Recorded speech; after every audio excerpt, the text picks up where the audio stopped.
Alexi Pappas is an Olympic runner, actress, and filmmaker. She is also the author of a memoir, Bravey, Chasing Dreams, Befriending Pain, and Other Big Ideas. And I have really been looking forward to this. Alexi, I'm so glad we're doing this today. I'm so happy to be here with you. I'm at the end of one of those days where like all I want is a friend, so this feels perfect for me. Yeah. Um I wondered if maybe even though it's maybe the hardest part, I wondered if we could start at the beginning, if that's Yeah, okay, yeah. with with young Alexi. If I were going to meet you when you were little, it seems like you had this kind of wild and unstructured and free and also painful childhood. And it sounds like there wasn't always a lot of room for you to be a kid in your home during Yeah. that time. When I was younger, obviously, my mom was like quite sick. She was manic bipolar. She was in and out of all these hospital settings and rehab and like just a lot of really um catastrophic moments.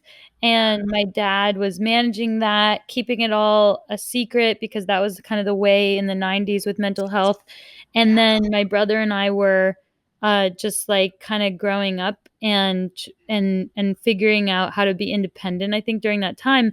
And what I realized recently, which is not, directly related to the book, but I think that I had my most like exuberant, ebullient, I don't know, out there moments alone.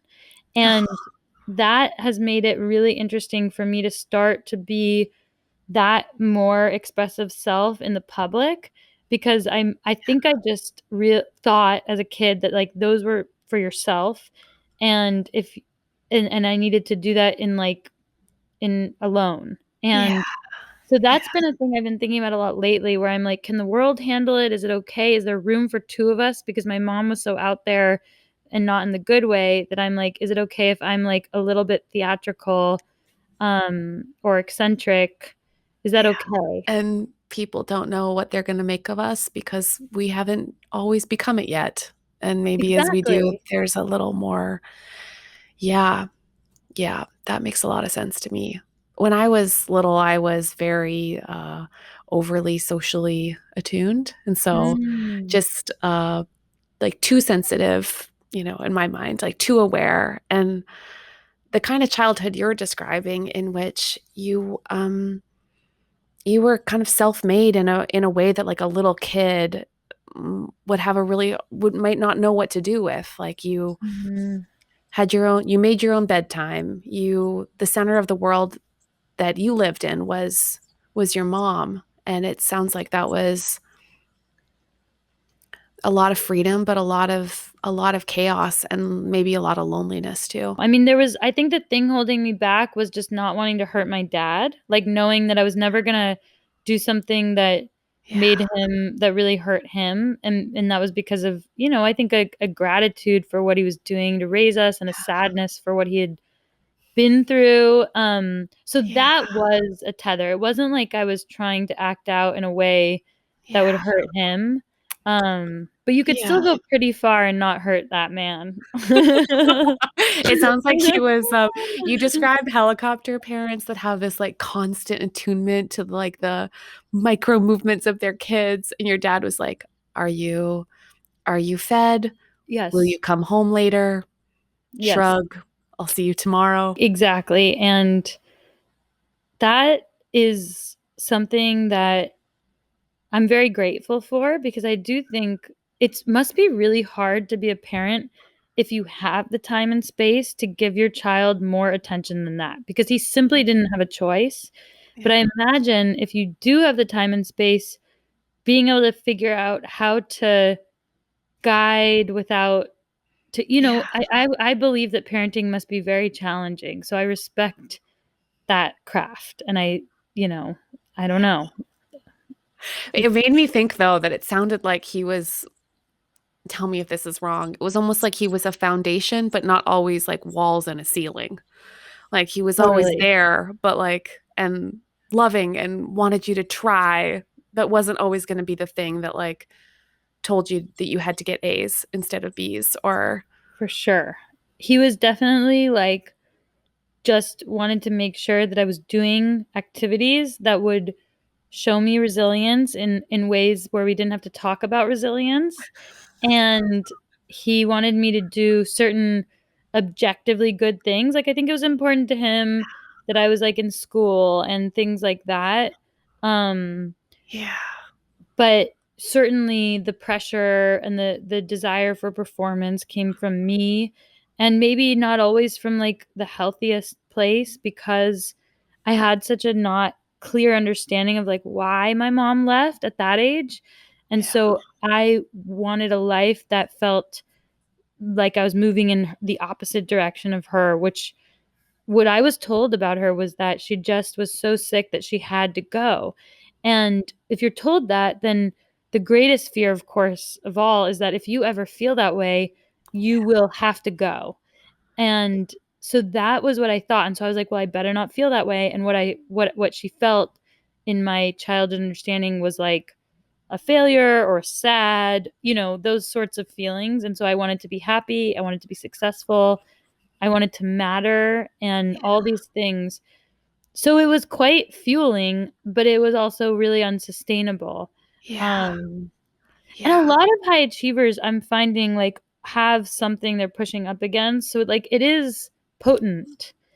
Totally. It is activating. It Yeah. is. Like there's, I don't know, I forget where I heard it, but it was, the feeling that certain kites need a lot of wind and Mm. and that it does wake you up to the world in a certain way, but it can also be just so intense that it's, I don't know, at least for me, it was hard to do anything but achieve when I didn't give myself an alternative. Yeah, I was gonna ask what kind of kite you are. a really a really performatively cheerful one. It was Yeah. I read recently about the distinction between stress and trauma, which I found sort of Ooh. illuminating. About I'm somebody who moves toward pain and intensity and hard things really naturally, but Mhm. I it did make me realize that there was a bit of a blurry line in my life between stress Mm. and trauma, because sometimes the harder my life gets, the harder I work in all areas of my life, and I wondered if those categories weren't like a little bit too close in my mind. Well, what did your research say about it? Well, it said that stress is good for the most Okay. part, that it can make us, it can sort of be like the spur in our side and help us buck up and make choices, but that trauma is closely tied with an inability to choose. It's the Mm. big things that happen to us in which we felt powerless.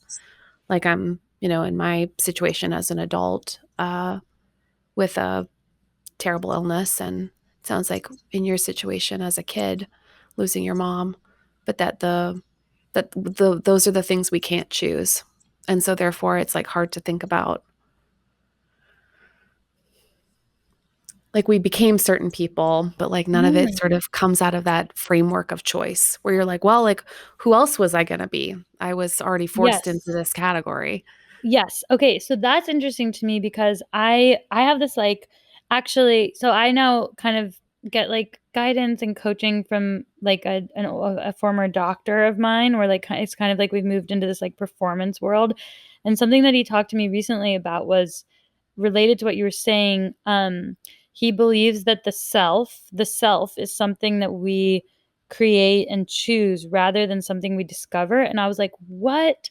Because I feel like, again, the narrative I was fed growing up was like, discover yourself as if Yeah, it's like yeah. the It's in show. there. Find It's it. in there, it's in Yeah. there.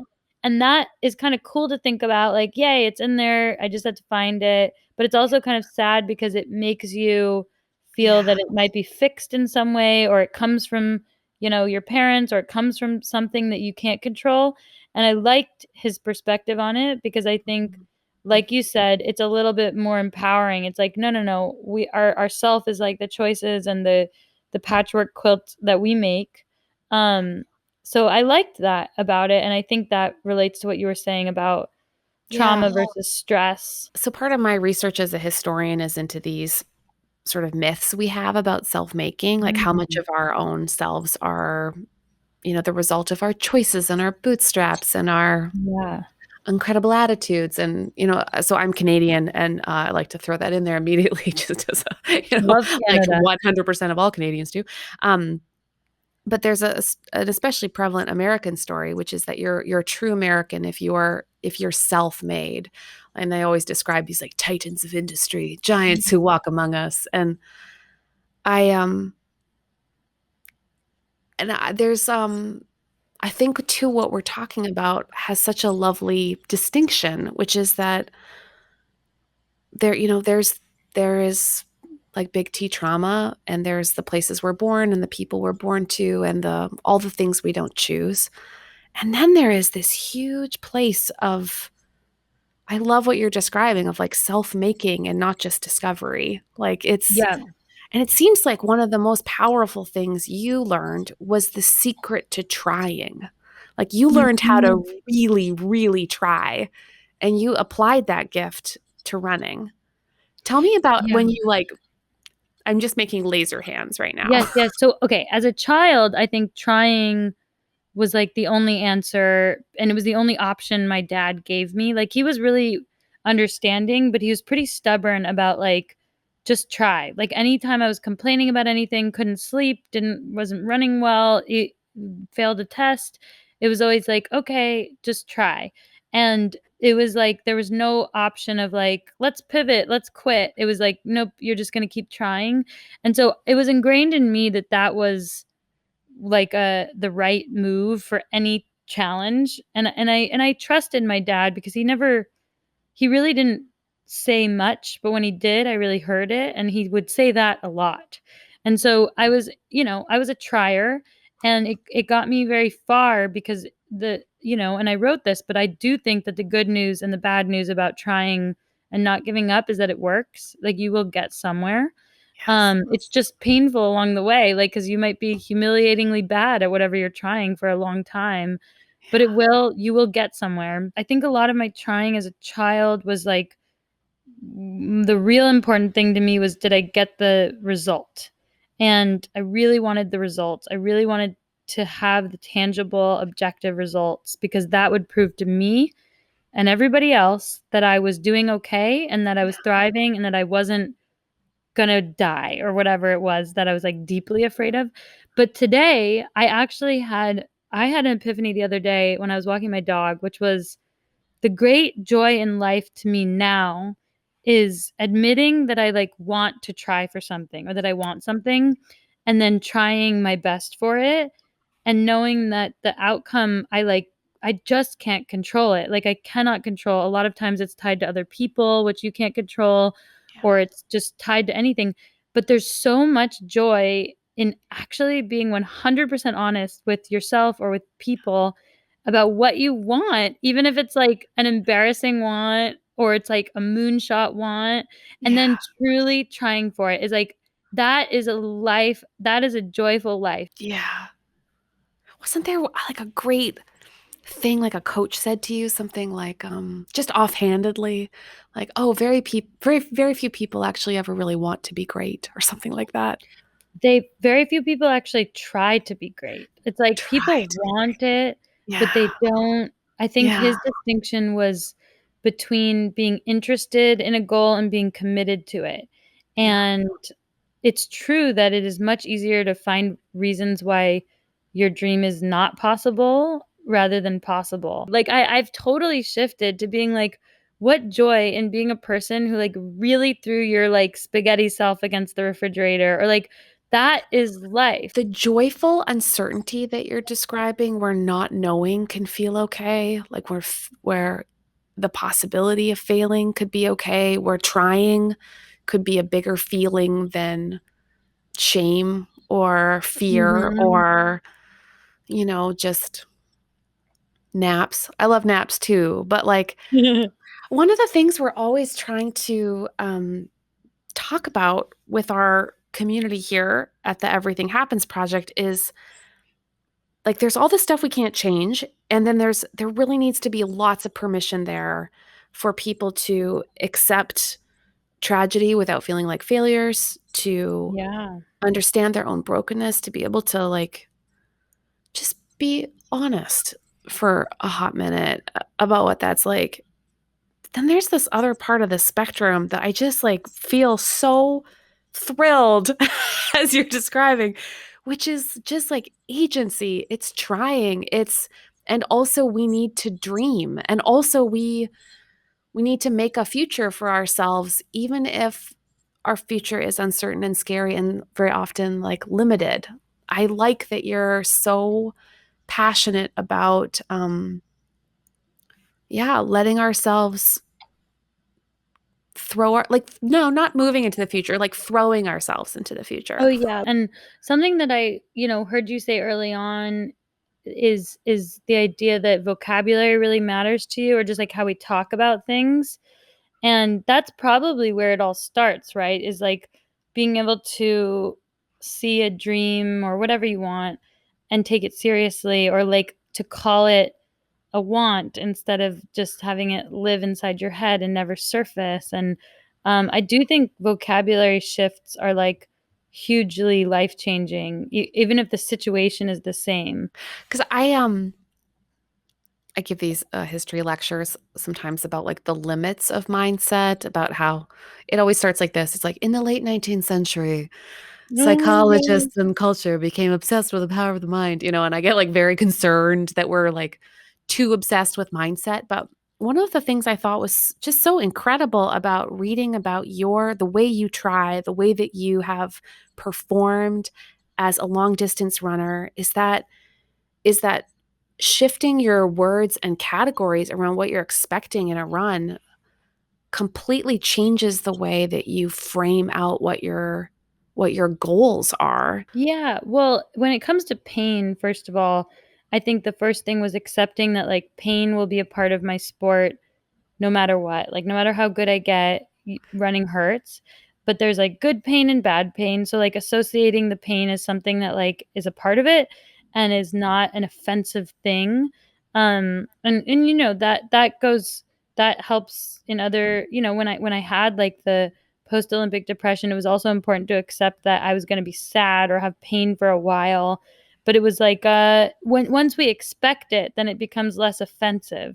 So I think I just tried to have a different relationship with pain, first of all, and then to begin to, um, visualize moments when I was going to experience pain, whether it's like there's gonna be a hill in this race, that's pretty obvious, it's gonna hurt. And then seeing yourself like go through that process before you do it allows you to literally feel more capable when you are. So that's just like a very practical athletic thing. Yeah, that made me like the difference between like setting records versus finishing versus that like you just decide that if pain is something you have to live beside that you would expect different things from yourself, but that they would all like have a purpose. Yeah, yeah, and knowing that if it's good pain, meaning, like, if you're not injured, if you're not, heartbroken or whatever bad pain might be to you, then it's okay to, like, lean in and ride that edge and really, like, have a joy watching yourself in that place. It's Yeah. Yeah, yeah. Yeah. It's pain still hurts, right? It still hurts, but it's like it hurts in the, like, "Wow, this hurts," instead of like, "Oh, no, this hurts." Yeah. I felt that on my workout this morning. I did like one of the, it was a workout and it hurt and I just decided to like stay in it and see how long I could do that, you know? Yeah. Yeah, I don't think I had ever read someone speak as frankly about like what you're describing as like riding the limits of pain, and I loved it because I experience pain all the time with stuff like I've got chronic pain, I've had a lot of Yeah. surgeries, and so I know what bad pain feels like, but Yeah. I know what endurance feels like too. And Yes. and it's very Well, different because historians our superpower is sitting on our butt for unbelievably long periods of time and staying like crazy mentally focused as we like tear through archives or something. Wait, But tell me the more about that. Tell me oh more about, like, why you love that and, like, what it is. I just wanna learn, I wanna hear your oh latest thoughts on being a yeah, historian. for the history books I write, I usually can feel like the edges of an argument, and then I have to kind of run till I get there. But when it's something like memoir, which we've both done, I don't know how you felt about it, but I feel like there's always like a glimmer of something that hurts, but it's good. And then I have to like write my Mhm. way into it until I said the hardest, truest thing. And then I feel kind of like a sense of release, like, oh, and there it is. And it's because it's like out of me. And Yeah. Yeah, it is really difficult to put experiences into words. I think that was something that I found was I had never tried to, like, describe any of these things, and that was a great joy and a great challenge because words, everybody has their own. You I don't know, you don't know how it's gonna translate, but you just do your very best, and I think with memoir, it's different than it's not a journal, right? Like, you are writing it with an audience in mind, and so you are trying very hard to connect, mhm, um, mhm. and that's hard, but it's also, like, really, really cool when you find those sentences where you're like, "I think I did it." Yeah, I built that bridge. This is Yes, not just about exactly. me, it's about us. Like, that's the other thing is when I read now, I'm like, "This is this person when they wrote this book." I hope some of this stuff is universal, but I also recognize that that person is continues to grow and be a Yeah. person after this book. Yeah, that's right. Yeah, I don't think I realized that either. I thought everyone was just kind of like Buddha style, extrapolating deep truths from the universe and it would live for all time. And then I was like, Yeah. and then I turned 40 and I was like, oh, yeah, right. We change and we're also dumb at different times. Oh, that makes Well, sense. and Makes sense. isn't that a reason to do what we feel compelled to do when we feel compelled to do it? I think that's, like, really the "so what" moment is, like, so if you feel compelled to, like, do X, Y, and Z project or chase X, Y, Z dream, to not assume that, like, you'll have this drive for this specific thing forever, and it is totally worthy to chase that now. I think Yes. that's Yeah. really the thing of this, is, like, if people are feeling like they're feeling something, then, like, I think that now is the time to, like, try. You had that crossroads kind of early on when you were talking to a professor where you're like, look, I love words. I could Yeah. do this. Or I could, be a runner. And she told you to choose your body. And I wonder, you've done really, I mean, you've done amazing things. I mean, you ran the 10K in the 2016 Summer Olympics for Greece, which is just the most amazing sentence to put together. You set a national record. I don't mean for this to sound like a simplistic question, but like, what did it feel like to accomplish something that you dreamed about for that long? Like, what an incubation Yeah. period, for a single dream. Yeah, I think the best thing was that I had a coach, I felt very lucky, who prepared me physically and mentally to enjoy and make the most of that moment, and that is very difficult because, you could training and athletics are very much about, at least in running, you are like a pencil that you sharpen, and you can't sharpen it too much all the time because it would break.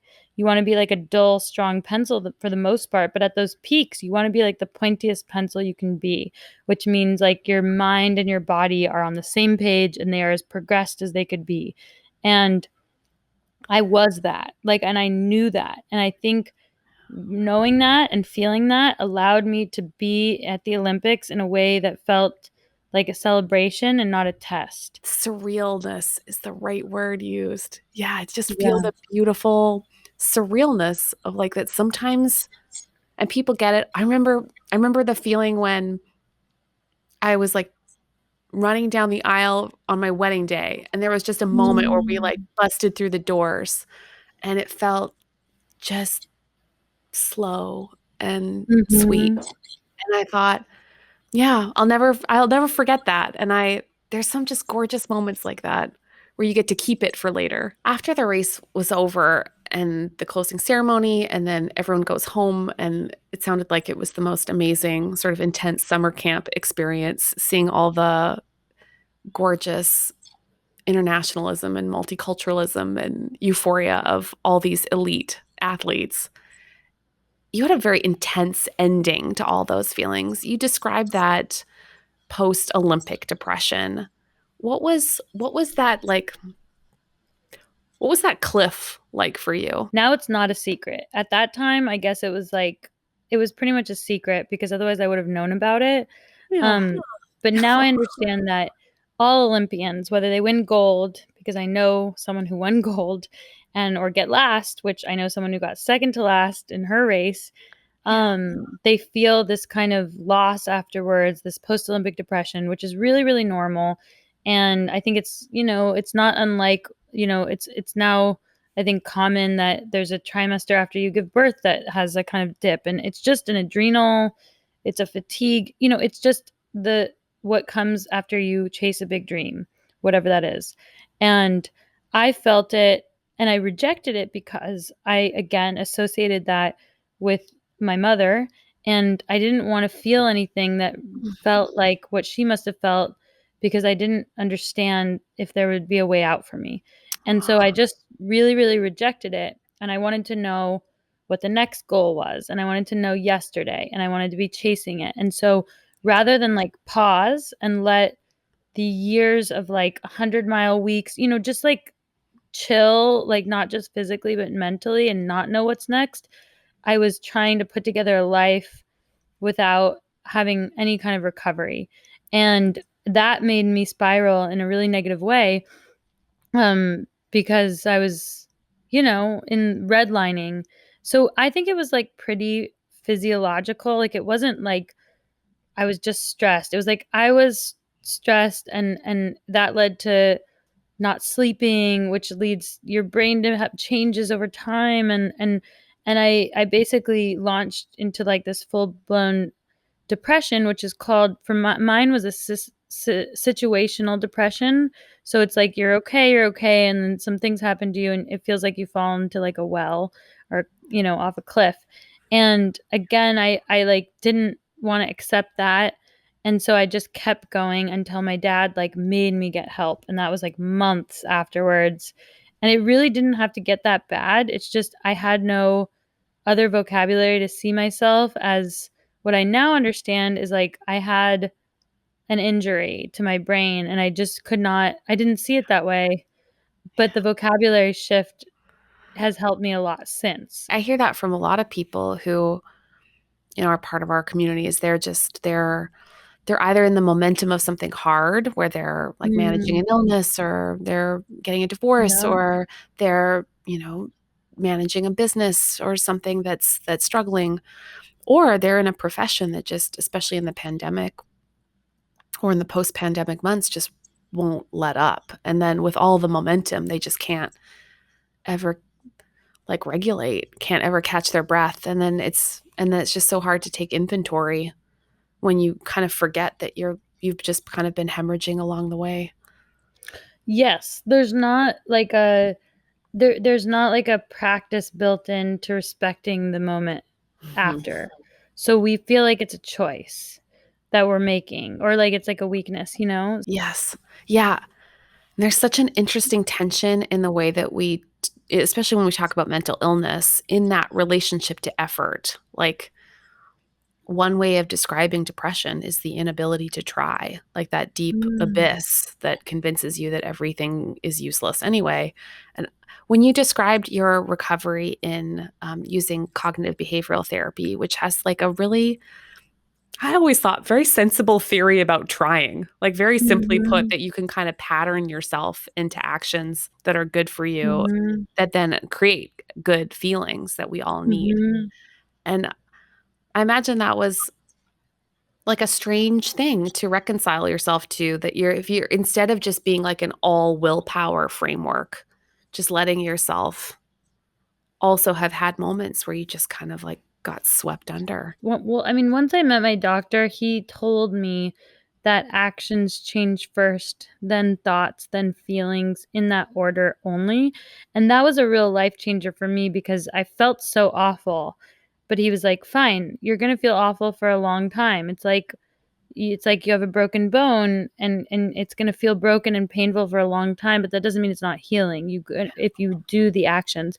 And so what I was able to do is just completely focus on my actions regardless of how I felt. And it's not unlike accepting the pain of a race where you're Mm, like, this will hurt, I will keep going. And I became, I suppose a little robotic about it because I didn't feel great. I didn't feel like myself. But the only option I had was to try these actions and trust him as a guide, as a coach, and see what happened. And just because I was so convinced that I would never feel like I couldn't feel worse, that then I was like, well, I guess I'll live another day and see if it helps. It was like this hilariously, yeah. like, I just submitted to it. And it did work. It took months and it was so unclear to me where it was all leading. But maybe that's the athlete in me where, like, I didn't really necessarily trust that this was gonna work, but I was, like, committed to it. Mhm. So and I think you can commit without trust. So if you are a skeptic like me, you can still do the actions, and then the trust is built over time, and now I trust. But I can't Yes. say at that time that I was, like, believed that I would be better, but I did commit, and Yeah. I did try. Well, I have a lot of, depression in my family, and, I think what you're describing is kinda just where we landed too, where if there's, like, a depressive episode or, like, chronic depression, be like, "Okay, well, if that's the reality that I'm living inside right now, then I need to set up some guardrails. I get up at 7:30. I go to bed at this time." They, like, make patterns, and I can always hear it with my dad, actually, who always speaks very openly, I think very bravely about his depression, but I can tell when he wakes up in the morning because he has this little song he sings where he goes like, Mm. "Go, Jerry, go, Jerry, go, Jerry, go." And he's Wait, like really? yeah, he's just, like, willing himself to and Aw. he does it because he's overwhelmed by the day, and I always think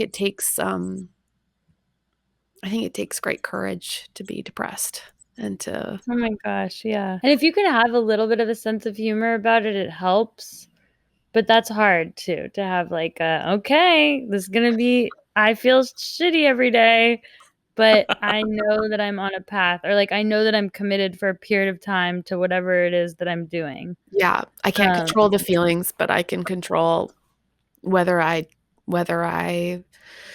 get out of bed right now, whether I turn on the lights right now, whether I I always thought it was, like, one of the limits to the, like, be present, live in the moment, people so I was like, "Guys, like, you know when it doesn't feel fun to live in the present? When you're in a lot of pain, when you're depressed, yeah, yeah, when yeah. you, like, you know, when you really Then just you want someone to come by with a tranq dart and just, like" Well, that's when you do it for your later self, right? You're like, "I'm gonna do this now and hope that my later self, like, thanks me." Yes. Yeah. Sounds Uh, too like it led to a lot of, self-compassion, compassion for your family. I mean, you really dug deep to say, like, "This is even though I'm really scared, even though I'm scared about everything to do with my mom, that I'm just gonna be the person that, like, learns to be a little more loving toward myself here, even though this place is really terrifying." Yes, and that's where I think your work as a historian is probably quite empowering because knowledge brings a lot of compassion. Like understanding that the kind of care that my mom got would not have helped me made her more human to me because I was like, "Oh, she just like didn't get great help." And so I do think that that's where that knowledge that's where compassion comes from, right? Um and you Yeah. can, like, retroactively heal yourself, once you understand things, and Yeah. But it takes, like, a determination maybe Mhm. to rewrite that, Mm. whatever it was, an understanding you had that doesn't feel useful anymore. I think what I think what rewriting stories helps us believe is that we can change, and even if we can't, Mhm. there can be more space, and that honestly and this is what I think you're calling us to, is that to be here with things as they are, with things that are painful and also, beautiful that you're so excited to race into a future toward, that all of it requires that we have a lot of courage and that like our dreams and also our pain requires us to be brave. That like I think that's one of the things I Mhm. find so inspiring about you is that your hardest days and also your most incredible days, like both of them required real courage. And that if we want to be people that live into the future, that we need to do it in a way that's wide awake. Thanks so much Thank for you. doing this with me. Oh, I'm so grateful, and thank you for having this community here because I never realized how different a vocabulary and a conversation could be with someone who just, like, simply understands what it is to feel some of those feelings. It's just like you have a base. It's like you went to the same university or something where it's like, "Oh, yeah, we don't need, like," and also, "I'm okay." Like, I Yeah. like talking to someone where they're not looking at you like you're not okay. It's like, "No, no, no, I'm okay." Yeah, this is what okay Like means. It's both things yeah. at the same time.